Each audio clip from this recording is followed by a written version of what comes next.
Pressure কম হলে কি medicine খাবেন, প্রেশার কম হলে কি ব্যবস্থা নেবেন, আজকে থাকবে এই টোটাল ভিডিওতে।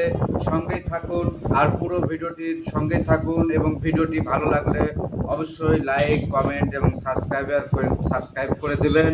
প্রিয় দর্শক, প্রিয় অডিয়েন্স, অনেকের দেখা যাচ্ছে যে হঠাৎ করে প্রেশার কমে যাচ্ছে, বা দীর্ঘদিন দেখা যাচ্ছে যে তাদের সব সময় লো প্রেশার থাকে, অনেক দুশ্চিন্তায় থাকেন, কি করবেন, কি করণীয়, এই বিষয়টি আজকে আমি আপনাদের মাঝে ক্লিয়ার করে দেব। তো ভয় পাওয়ার কোনো প্রয়োজন নেই। যদি আপনার প্রেশার কম হয় বা আপনার মাথা ঘোরে, তাহলে অবশ্যই আপনি একজন আপনার নিকটস্থ ডাক্তারের কাছে গিয়ে সেখানে গিয়ে আপনার বিপি চেক করুন।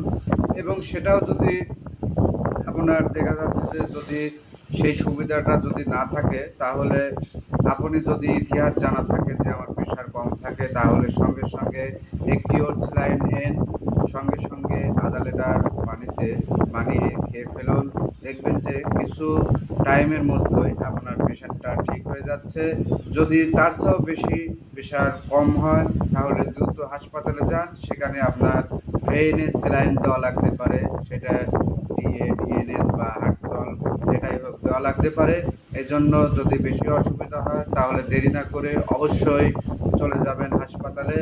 আর এই ভিডিওটি যদি ভালো লাগে, অবশ্যই লাইক, কমেন্ট, শেয়ার করে দিবেন।